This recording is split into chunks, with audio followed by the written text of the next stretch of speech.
And welcome to In Between Sets podcast. I am your host, Kate. And I'm your other host, Abigail.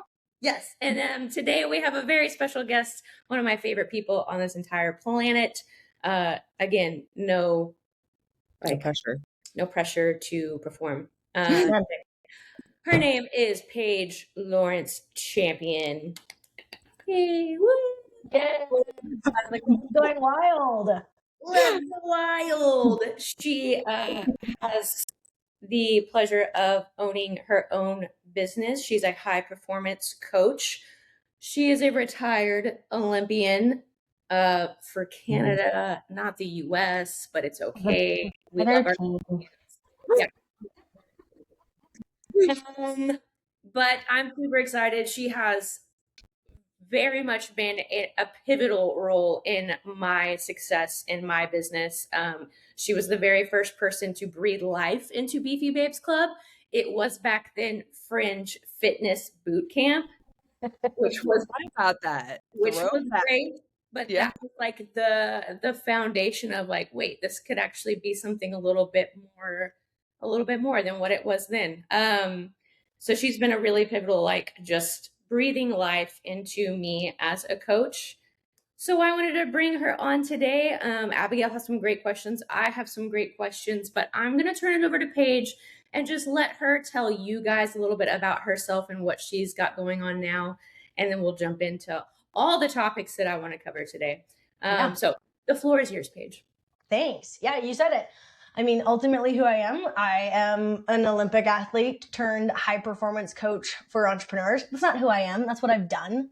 In my business, I love working with passionate, driven, go-getter entrepreneurs, really helping them to harness all of their hard work and optimize how they're spending their time and their energy so that they're able to build a wildly successful business without sacrificing the life that they love. Because I see this a lot in high performance culture. It's often the far extremes where it's sacrifice everything for the greater good of a goal. And I did that myself in my life as an Olympian. And in this chapter, it's really about creating sustainable success and being able to truly enjoy the process and the life alongside the big goals that you're accomplishing. And I just feel so fortunate to have the opportunity to work with the clients that I do and to talk about the stuff I get to talk about, because I love being a high performer and like elite in everything that I do. And also I love shifting the conversation around how can we make it sustainable? How can we make it fit your real life? So that's what I do. Who I am. I am a mom. I'm a wife. They're my two favorite humans in the world. And cool. When I said that. Your secret is safe with me. Can't be knowing that he's a decent, cool person. No. I mean, I tell him that every day because I'm his biggest fan, but it just wouldn't fit from other people. Forrest, though. Forrest. Yeah, he's my little 2-year-old, and he's so much fun. Well, Paige, I am, again, super excited that you're here. The first thing that I kind of want to talk about, and I think you even said it, is I feel like so I just celebrated 4 years of being on my own, right, within my business. Woohoo, yay. But like I struggled a lot with, I think, okay, well, I'm a high performer, but as a woman, we are almost told that like being disciplined and being a high performer and all that is a very masculine thing to be and a very masculine thing to like operate in. And I think that while some of those are very like maybe masculine traits, I wanted to just kickstart this podcast by talking about how you can be a woman and a high performer and how those two blend. And like, we'll talk about maybe the things that like, maybe the shortcomings that you see, like the traps that we fall into as women when we want to do big things and we have big dreams. But maybe sometimes like being a mom can get in the way, or being a wife, or being all things to other people, because that's what we are as women. So like, where do you feel like those two can fit with being a female and having this like nurturing side of us, but also be disciplined and a high performer? Yeah. I mean, I think there's a multitude of ways I can answer that. And what I always like to start. I think what stood out to me that you said that is universal, but women definitely feel a lot of, is how do I be everything to everybody? Which then puts us in the position of like, oh my gosh, I'm overwhelmed and I'm exhausted and I'm stressed because I'm trying to be a high level business owner while also, doing the laundry and making sure my husband's taken care of and blah, blah, blah, blah, blah. The list goes on. Kid, Yeah, just like the basics. I always like to get started with myself, is what I always come back to, is like, what is success? What does success truly look like for you? And I think that this definition changes. My definition has changed over the years, but the reason that I've been able to show up to create success and to show up in alignment and make the decisions that support who I want to be and the goals that I want to accomplish is because I'm really clear on what my definition of success is. So when I was an athlete training to go to the Olympics, that required such a different approach and honestly a much smaller sphere of influence of the things that I actually gave time and energy to. Again, that's the extremes. But I was saying no to everything other than, will this get me closer to the Olympics? And that didn't work when I was coming into entrepreneurship and also wanting to cultivate a new marriage and then add a kid into it. That wasn't working. And so I had to really take the time to redefine, well, what does success look like for me in this season, as opposed to just jumping on the train tracks to what other entrepreneurs were deeming as success. And so What for did me, you, oh, sorry. What did you, obviously you realized you had to change your definition of success. What happened? Like, did you experience like burnout? Were you like, I don't know what to do. This isn't work. What happened where you were like, this is just not working for me right now? I mean, there's phases to it. I think the initial catalyst that made me rethink everything was when I retired from sport. I was 24. I had just gotten back from the Olympics, and me and my partner decided to go separate ways.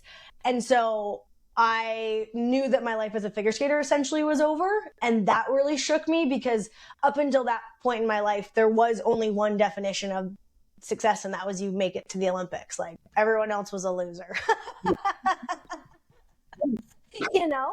And so I was sitting there talking to my sports psych at the time, being like, how can I be 24 and the best part of my life be over? How can the pinnacle of success be behind me? How do I spend the rest of my life unsuccessful? And so he really pushed me then to start to understand there's different definitions. And I really honestly took 2 years probably before I rediscovered what my next kind of like anchor was. And so that planted the seed that there's different variations of it.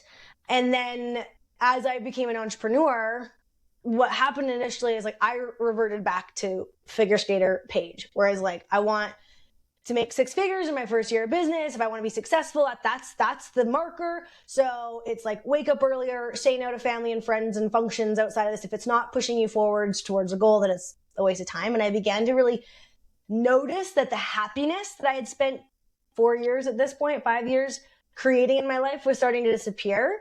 And some of these things that I had prioritized, like a really healthy relationship, was starting to sit on the back burner. And I became aware of these changes, and I had the confidence to pause and say, is 6 figures in my first year really the thing? Like, if I let these other ones drop? And that was when I like took the time to say, okay, let's really nail this down for you right now, because it's time to walk the talk.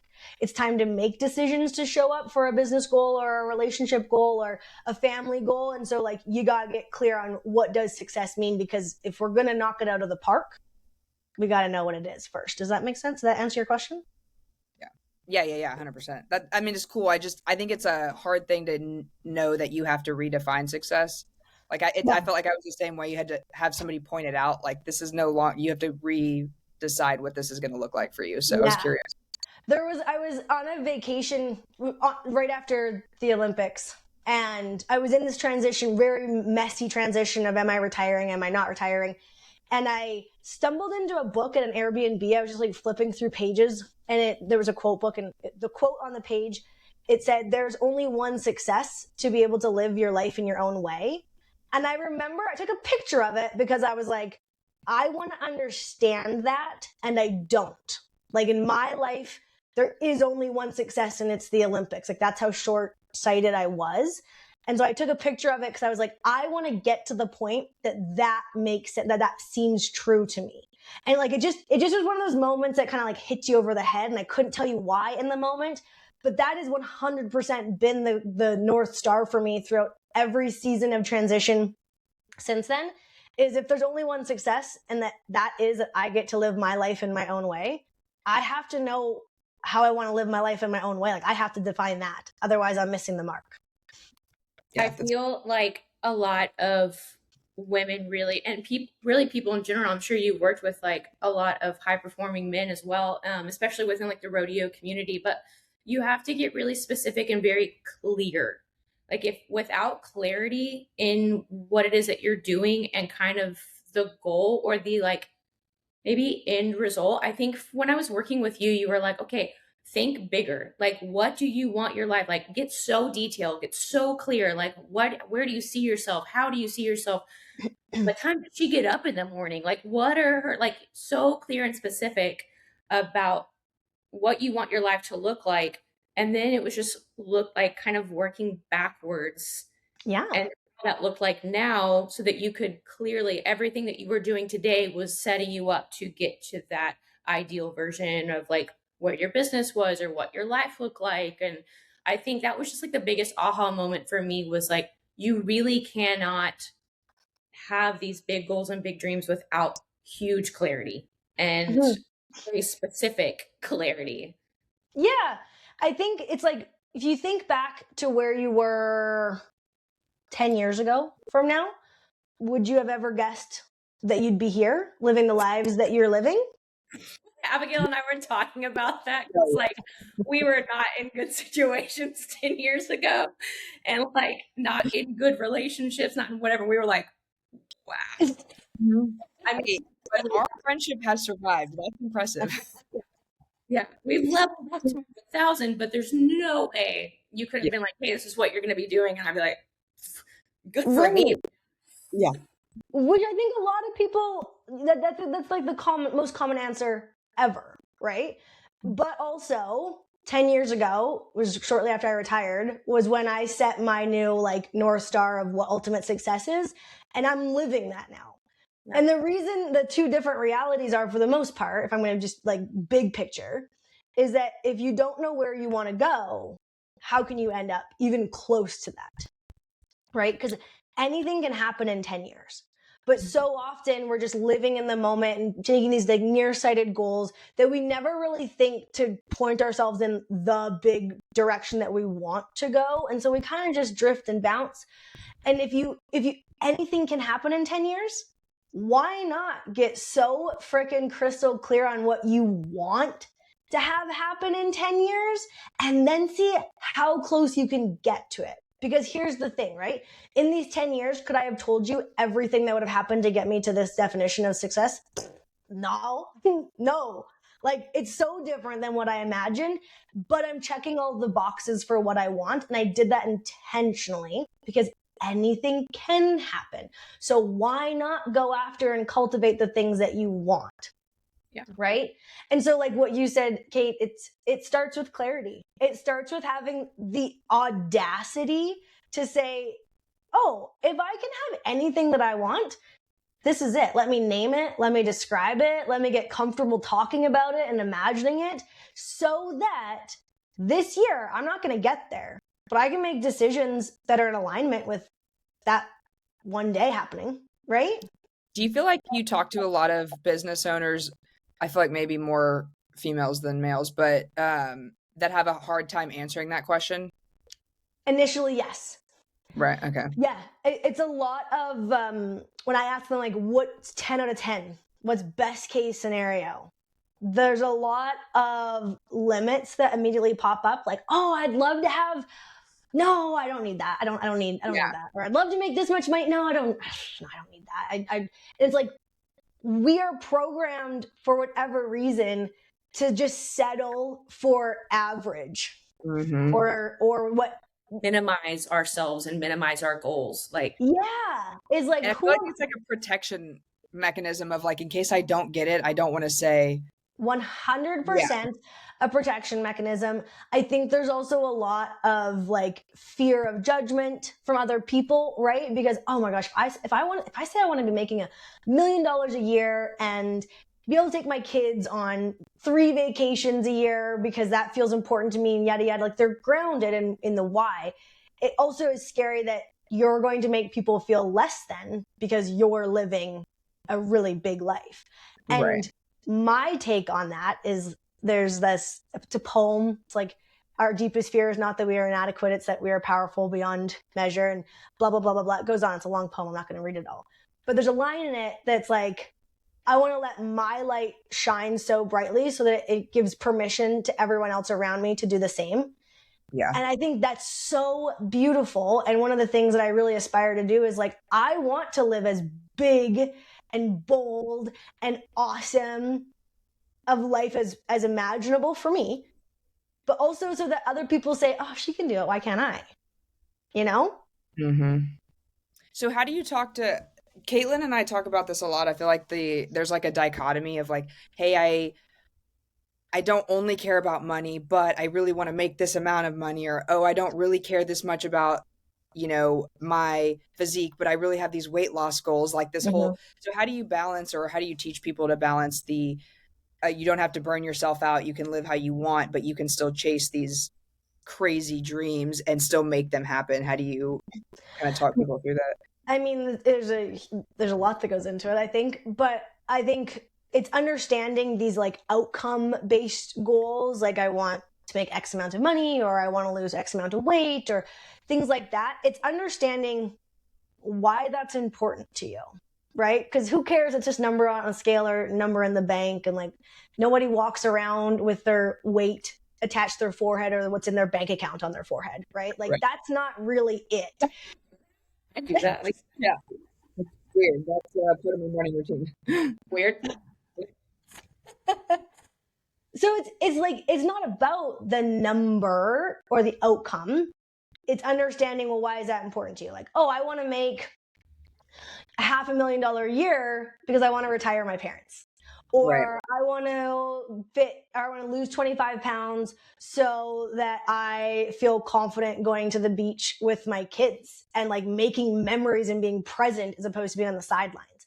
Like it's that deeper, like it's so corny, but like a deeper why, but it's just understanding what these big audacious goals actually afford and give to you, that I think is really understanding, like I said, what does success mean to you? It's not a number that's defining it. It's what it gives your life. Yeah. Does that make sense? Mm-hmm. I think too, like I see this in my clients as well when it comes to them wanting to lose weight. Like I think I see the biggest hang up with them is that they're not, it's almost like, and I think as women, we do this a lot where we say, I'm sorry for things that we are not necessarily sorry for, like we have no business for being sorry for. Like, Plus, I'm Canadian and we apologize for everything. Sorry. It's just, I see that a lot. And like, well, I want to lose 25 pounds, but I am afraid of having to, essentially when we do have a bigger goal, right? Like we have something that we really want to go after. There is versions of us that we can't carry with us to get that because like we are constantly staying in this place that keeps us comfortable.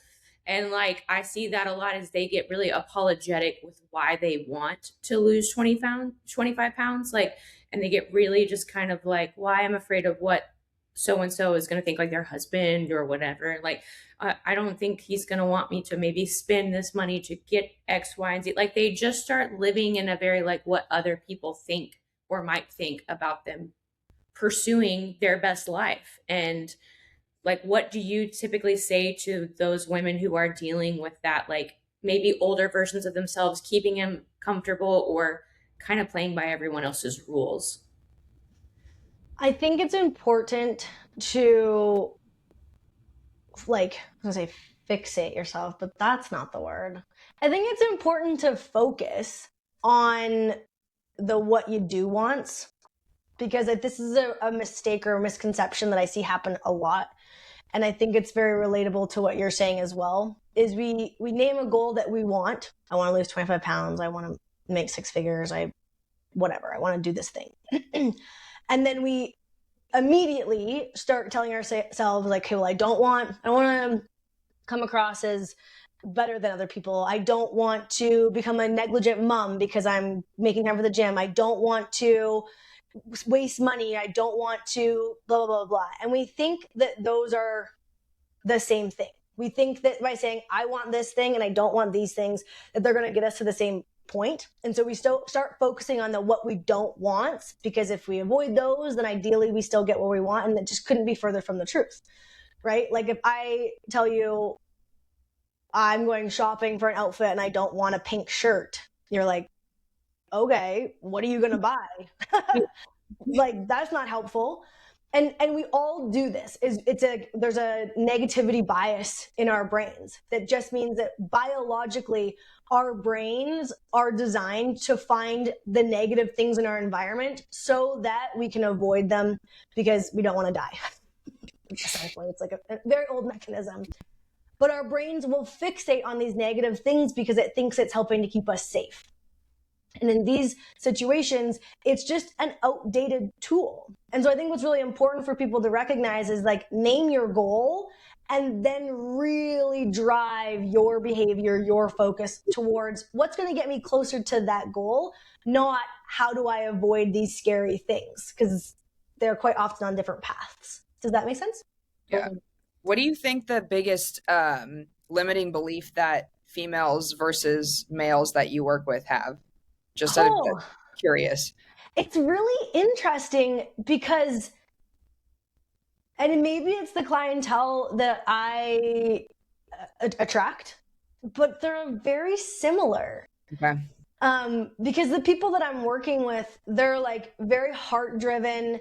It's the Western culture, everyone, I shouldn't say everyone, but people are kind hearted and it's humble beginnings. And I would say that for the people that I'm working with, it's not actually just like men versus women. A lot of them are very, very, very similar.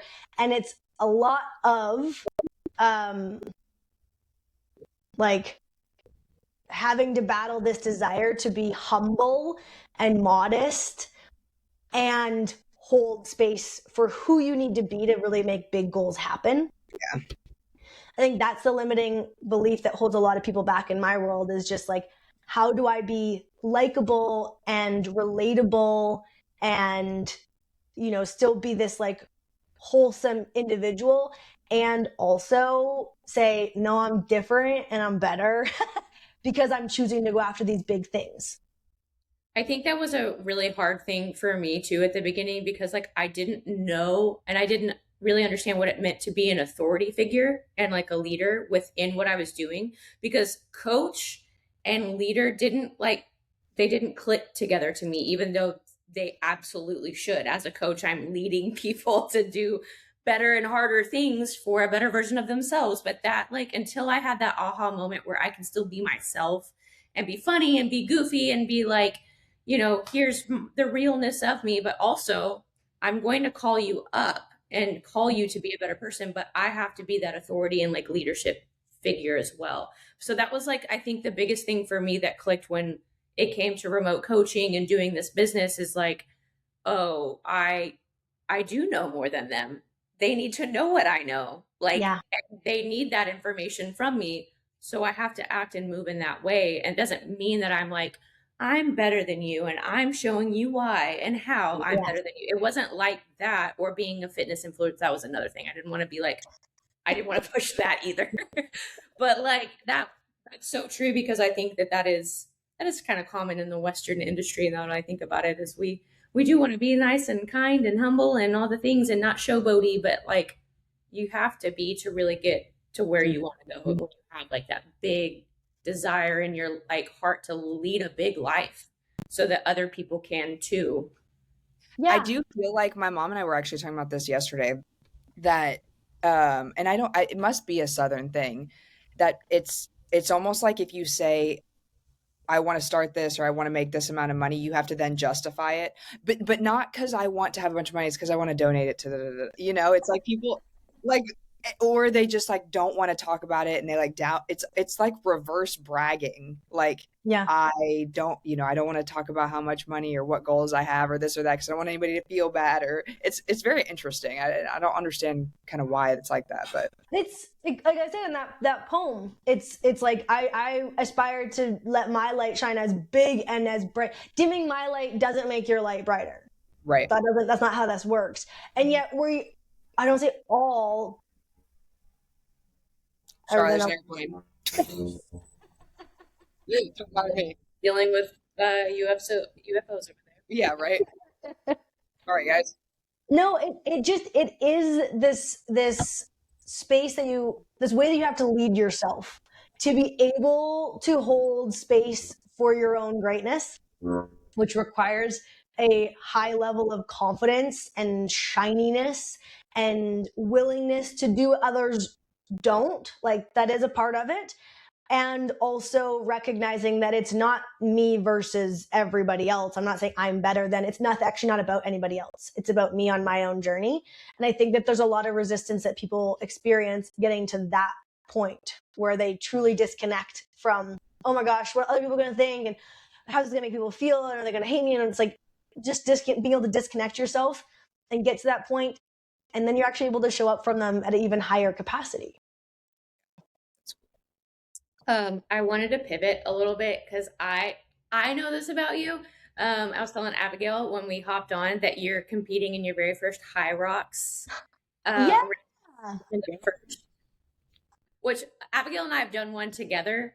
Yeah. 10 out of 10, I won't do again. I did another partner one when I wasn't. I did it with Abigail and I was injured, but like.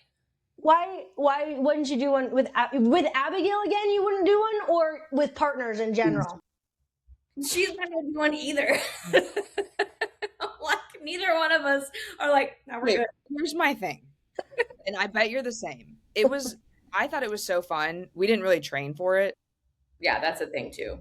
Yeah, so I don't think there was like enough hype around it. Yeah, like we didn't train. We just like went out and did it. Mm-hmm. And I don't want. It's the same thing every time. So I feel like it's really fun the first time, and then I'm like, meh, I don't need to do it again. That's fair. It was an experience. It was an experience.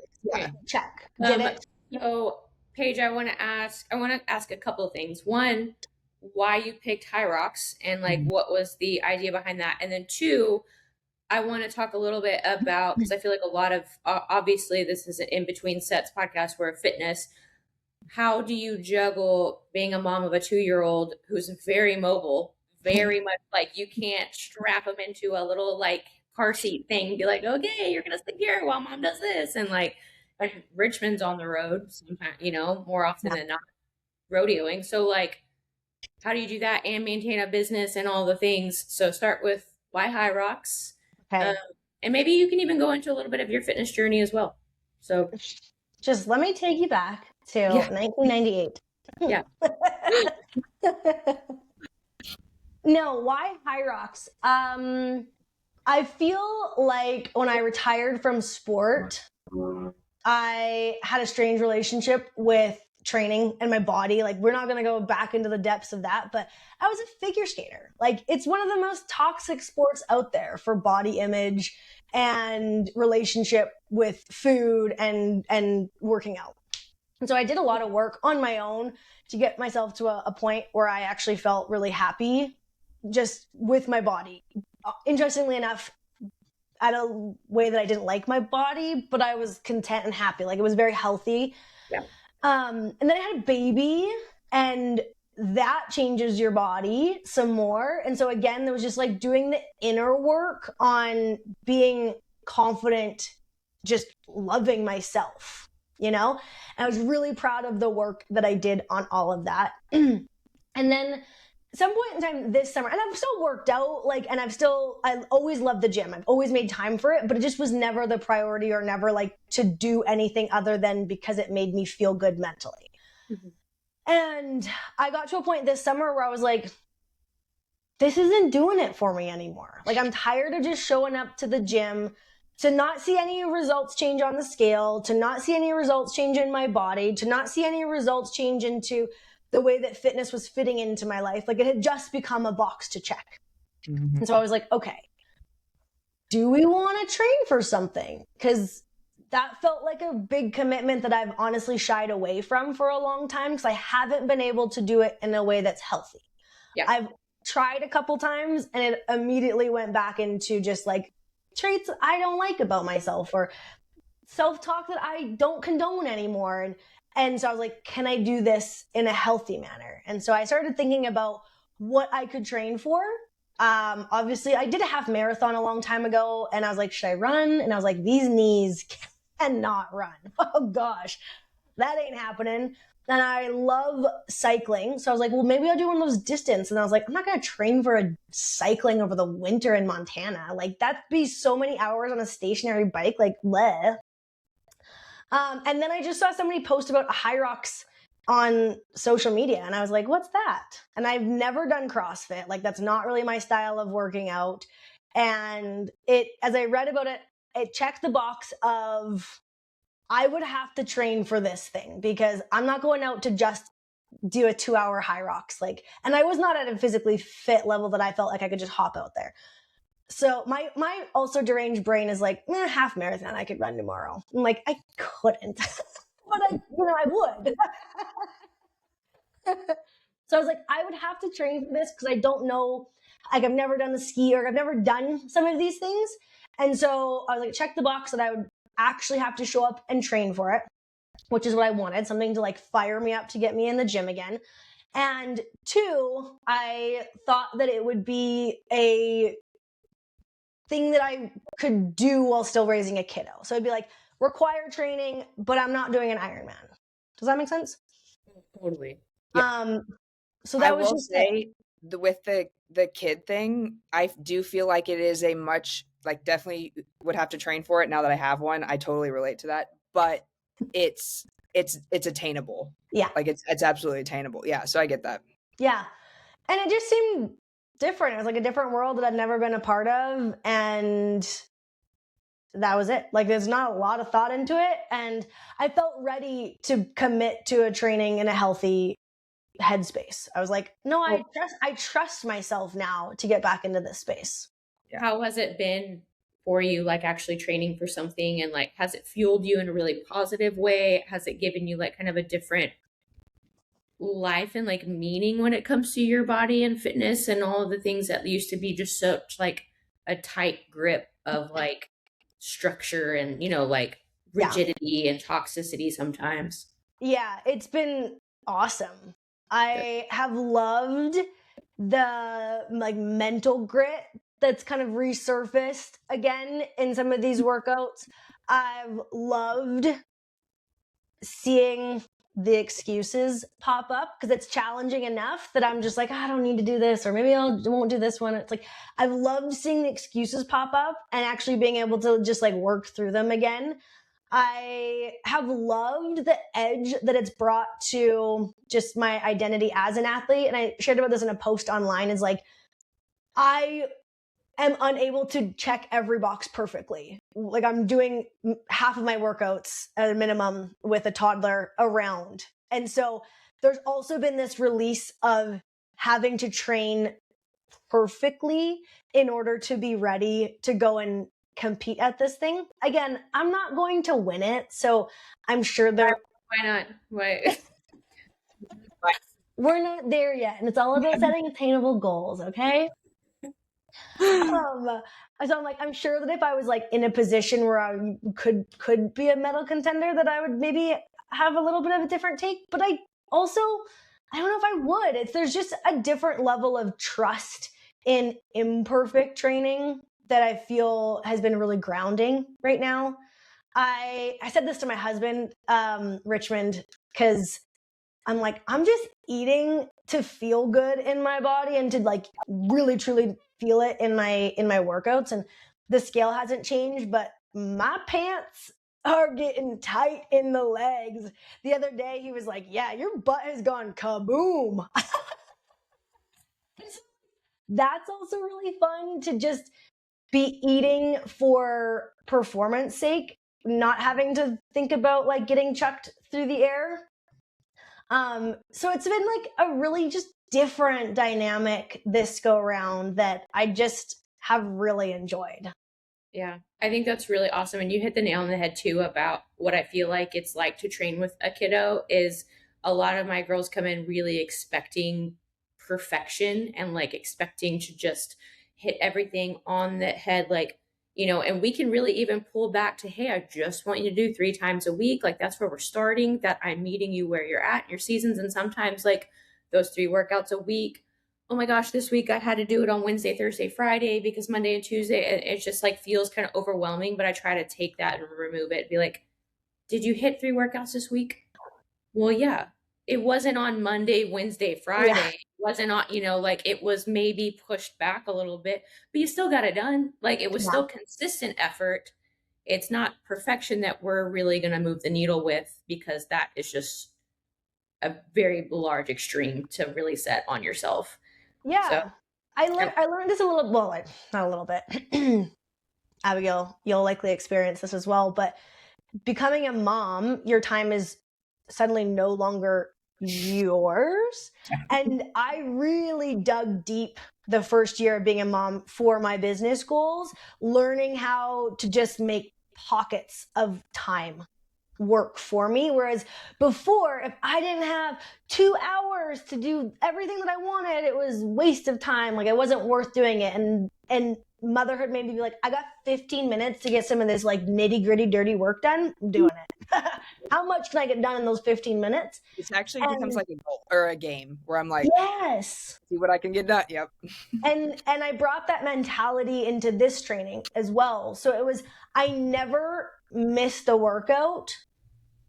I sometimes had to get creative with what that workout window looked like, So it's like letting go of just it having to be the right amount of time or the right amount of reps. It was kind of like, okay, let's get nitty gritty here and just say, how good can we make this workout in the conditions that I have?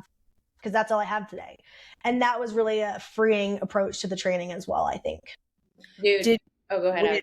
Sorry, with High Rocks, it might have been, I mean, because this is more recent, but or at what point did you have to kind of battle I mean, you performed at the highest level you possibly can.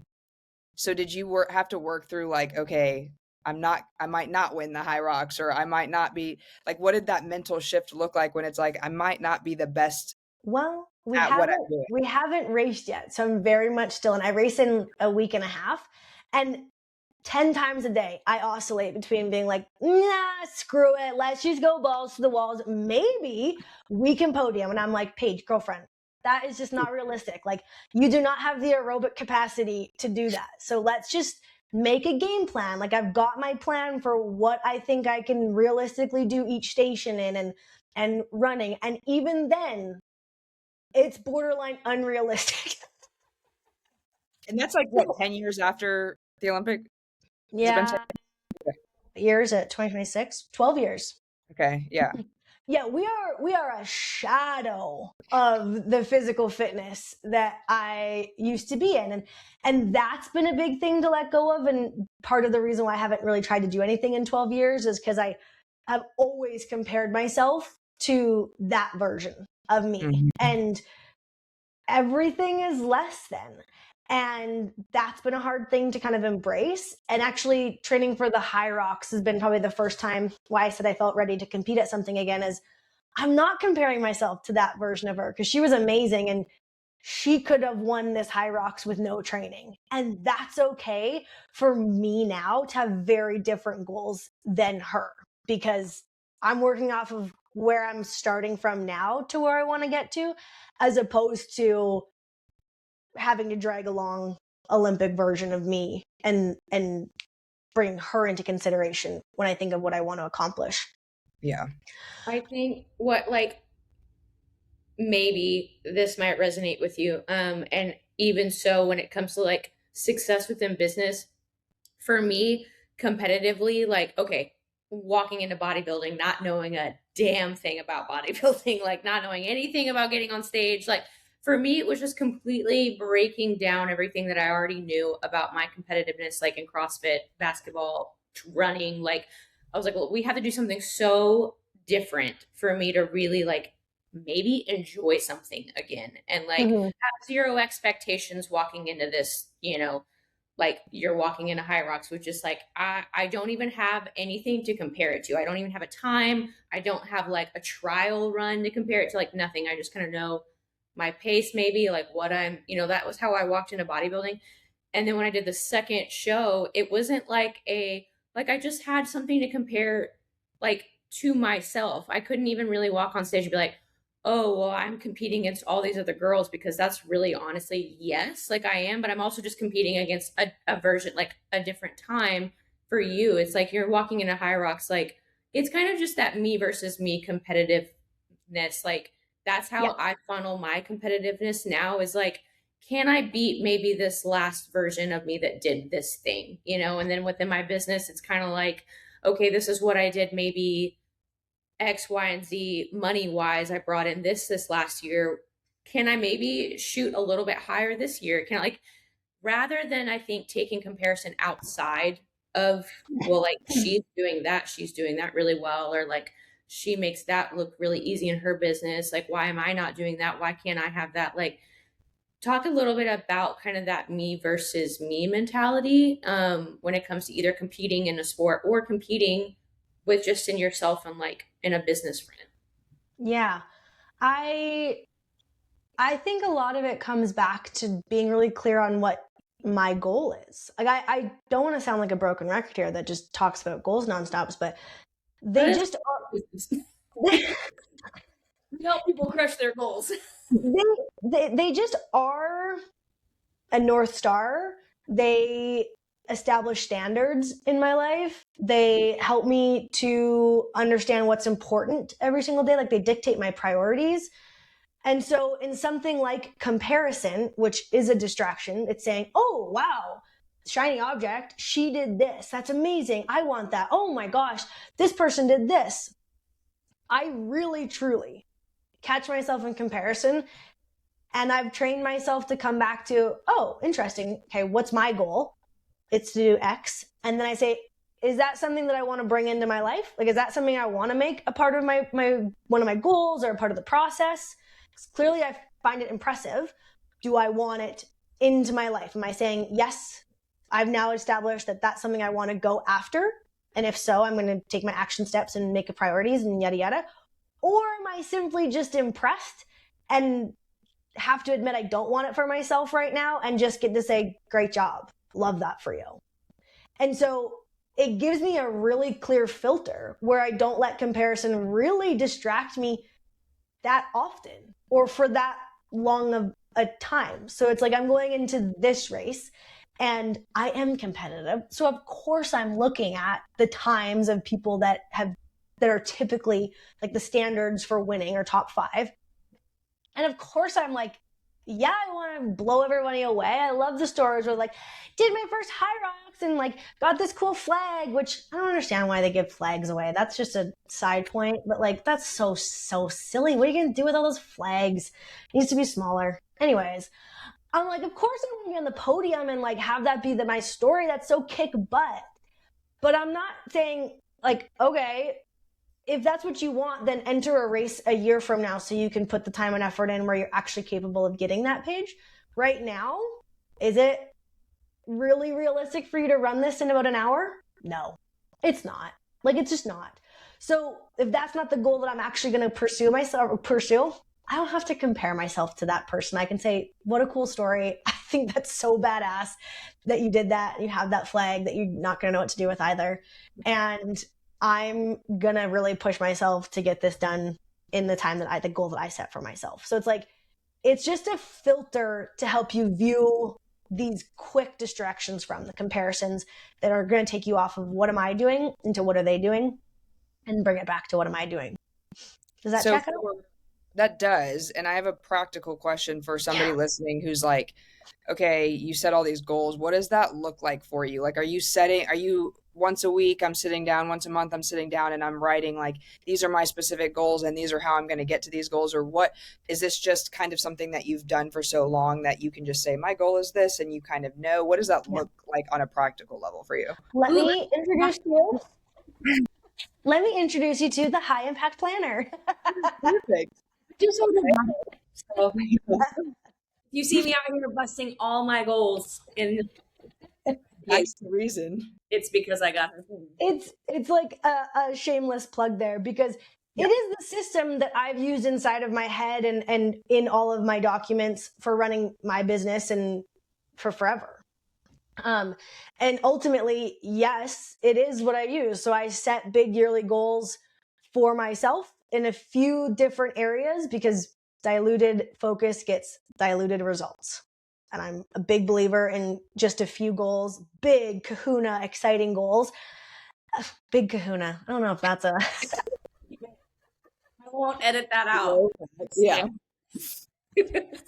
I honestly, sometimes I just look back on the things that I'm saying and I'm like, why are you saying those things? I do it all the time. But yes, so I set these bucket goals, like 4 different buckets, 3 different buckets, and then I break them down. And every single month I sit down with those core 4 goals, is what I call it in the planner. Every single month I sit down with them and I say, what's happening this month to move these forward? I sit down with them every single week saying, what am I doing this week to move them forward? And it's just a really simple, streamlined process for saying, this is what I said I wanted to accomplish. These are the important things for me. And this is how I show up for them every single day without getting distracted. That's awesome. For my clients, and obviously I think it would be very different, but I have them do 5 daily non-negotiables, like, or sometimes Abigail and I've called it like our floor, like things that are just like little things that we can do to like move the needle, make sure that we're like, moving the needle closer to where we want to be by the end of the year or whatever. Like some for my clients, it's like, hey, what are we focused on right now? 10K steps. We're focused on getting the 3 workouts. We're focused on daily macros, 10 minutes of either like quiet time, meditation, devotional, whatever, like something for our mind to like have some gratitude practice in there. Like, do you have your clients do daily non-negotiables, or what's your take on like the daily list type stuff, like really minimizing it all the way down? I would say it's different for every client that I'm working with, because the goals are all so different. So I don't have universal daily ones, but I think that the thing that is the same between what you're doing with your client, which is helping them find a way to really ground their big outcome goals into daily actions. That's what those non-negotiables are doing. That is what I'm doing with my clients, being like, okay, you said that you want to have a $25,000 launch at the end of March. Let's back that up so that we can get clear on what's important for that goal. Because that's going to be different than Q3, where they want to do a membership challenge and they want to get, 1,000 free people into it. They're different actions that are going to make it impactful, but the process is the same. Saying, how do I take the big thing that I want and I reverse engineer that so that I'm able to show up for it clearly and concisely. And also just training yourself to think about that big goal every single day in the little actions that they're doing. That's cool. Okay, I have a question that I didn't ask in the beginning, and now I'm thinking of it. Yeah. Did I make this up, or did you go to school for coaching? Like to learn coaching? You didn't make it up. I took a bunch of different courses. So yeah, part of this like refiguring out what I wanted to do with my life, it was very much a season of trial and error. And I had my core 5 things that I knew I wanted to end up with in 10 years. And so I would try something, and if it got me closer to all 5 of them, I kept it.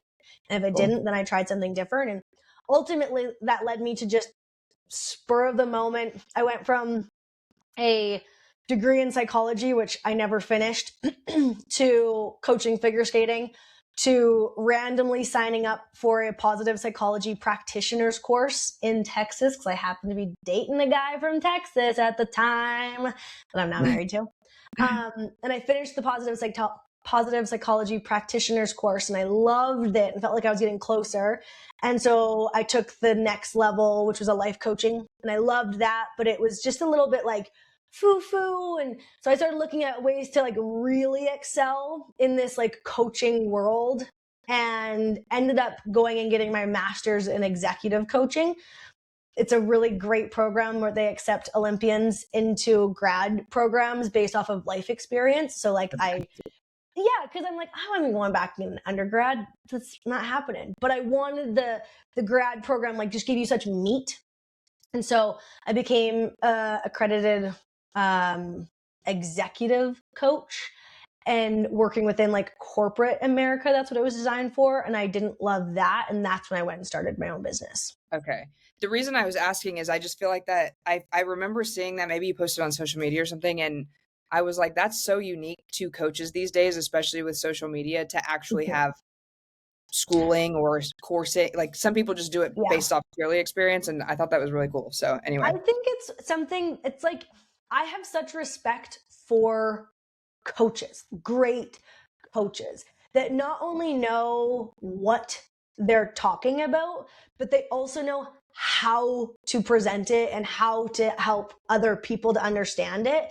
And I worked with a multitude of coaches. I mean, I was in sport from the age of 4, but competitively, I worked with a ton of different coaches, and I could just see some were able to access more from their students because they could coach at a higher level. And it wasn't whether they knew more about figure skating or not. It was their ability to coach people. And so I wanted to be really knowledgeable about what I was working with, but I also wanted to be really knowledgeable about how to coach. And so, yeah, that's just a respect that I have for coaching that I don't know if is necessarily the norm, but it's a standard that I held myself accountable to.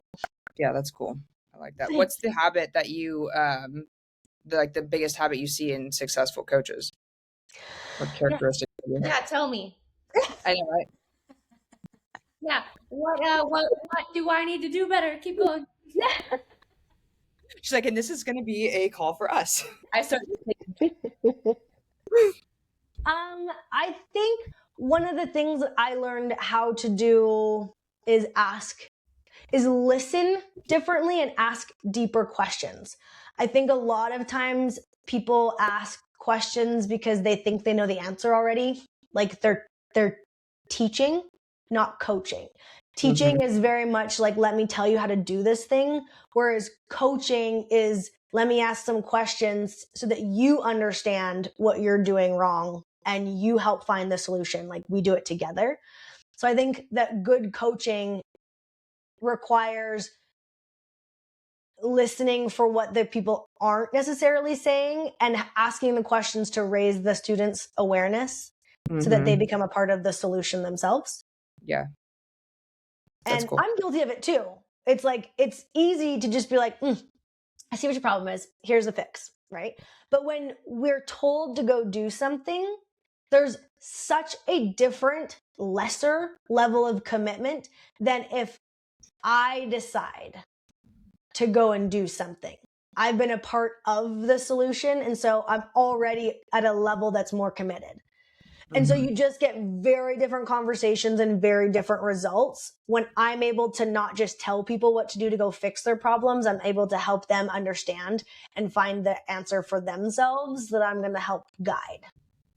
Yeah. I think I completely agree with you. I think one of the things that you really did really well when you were coaching me, it's like you would tell me what I did well. Tell me, give me my flowers right now. Is you would you would lead me to the answer. Like you would lead me to what my issue was within, whether like it was a disbelief I had myself or imposter syndrome, or which I still, this is not off topic, it's kind of off topic, but still lives in my brain right here, is when I was really struggling. Like it was my first year and I was like dealing with some mega imposter syndrome. Like I was like, I don't know how to show up like that. I don't know, whatever. And you were like, I need you to have the audacity of a 40-year-old white man right now. Like, oh, that's from you. That's funny. You do say that all the time. Because I'm like, this guy he has no problem showing up and saying shit online that he doesn't need to be saying. It's really wrong, but he's saying it. I know what I got to say is like needs to be heard or whatever. Like, dude, show the up. Like, show up with some audacity. Jeez, like, some cojones, like a 40-year-old white male. So, anyway, I think what made you a great coach for me and like why I keep coming back to you is just because like you really do genuinely like kind of almost hold the mirror up to them and say like, look for yourself, because that's where the breakthroughs happen. And I've seen that in my coaching is like when you can get them to see the things that are holding them back, like then they're a lot more accountable to like want to change them. I can give you your macros all day long and be like, here you go. Like that's the easiest part to me now is like, here's your workout, here's your macros. Like when you asked me for a warm up, I was like, please, that's like the easiest part of my job. Getting you to do the warm up would be like, yeah, now I need some money. It's like that is like actually like the biggest thing I feel like is really leading them to the change. So, I feel like it's a genuine sense of, and it could be fake, but sense of curiosity. They seem so curious and like, okay, what's the block that you're having? Why do you feel this way? They're asking all these very curious questions when really it's like leading you to figure out for yourself what's going on type of thing. Oh, Paige asked and also there's sometimes that I'm mid conversation and I'm like, I hope that we land this plane because I have no idea where we are right now. This went like you really opened up and it went down a path I didn't guess, which is the beauty of them leading and you following. But there are moments where I'm like, oh shit, wow, how are we going to get this to a takeaway? But it just continuing to trust the process and like really leaning in and engaging and just listening and asking the questions that you know are going to lead them in a helpful direction. And you always get it, or maybe I always get it to a place that is a clear takeaway. Like I trust the coaching process. I learned enough about it. And I know enough about what I'm talking about. Like we get it there, but letting the client, the student, whatever, letting them lead, it makes it authentic and personal to them as opposed to me just like slapping a prescription on somebody. It's not going to fit forever. Abigail has some rapid fire questions for you to land this plane of a podcast. Yeah, there we go. You like my transition? I did. That's so funny. I'm not cutting that. Okay, so as quickly as you would like, but yeah, I'll let you go as quickly as you like. Ketchup or mustard? No, I'm just kidding. Go ahead, Abigail. Yeah, right. What's the one mindset rule you live by now? One mindset rule? Why not? Speak life over your goals. Like how you talk about yourself and your goals is laying the foundation for the life that you're living. So speak life over them. I love that. Okay. What's one thing you wish more people understood about entrepreneurship and ambition?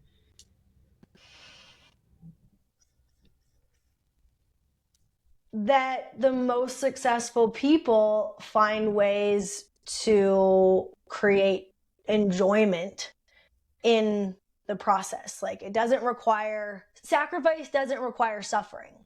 Hardship doesn't require suffering. Like you get to do these hard things, and entrepreneurship is going to have hard moments, but it doesn't mean that you have to be miserable to accomplish them. You can have and experience hardship while still being grounded in a place that you enjoy what you're doing.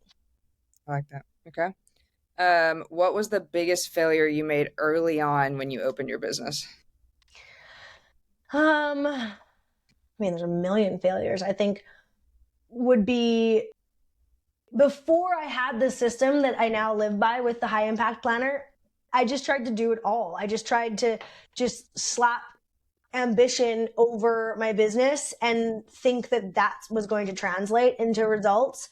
And so I got very, very busy and chased a million squirrels and had a pretty lackluster first year of business. And that's really where I came up with like this whole system to take a few big goals and translate into daily action.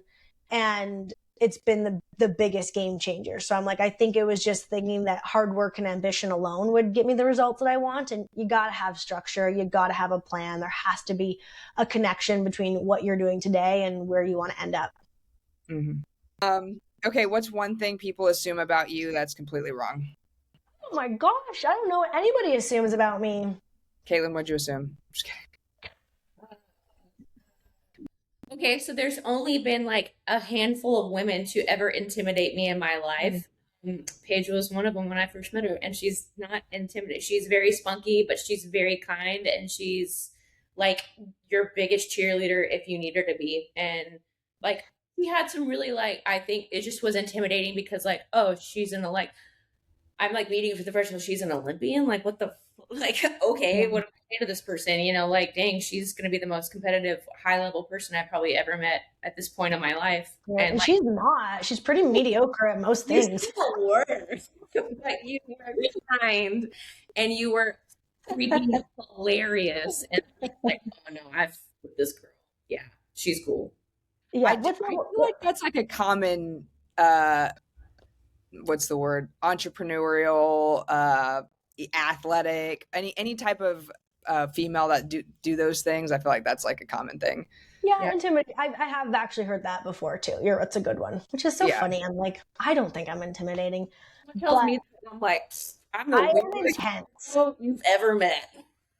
Well, we all are once you get to know us. Yeah. Spend 5 minutes with me and my dog, and we'll be the weirdest people you've ever met. That's funny. And I also think what you were talking about of wanting to do a million things in your business at first, I feel like that kind of ADHD is like a common business owner thing. Yeah. And it's 100%. so counterproductive because everybody's like that, but they need to be clear on one. I always find that funny. Yes, agreed. Okay, last one. What's next for you in business and fitness?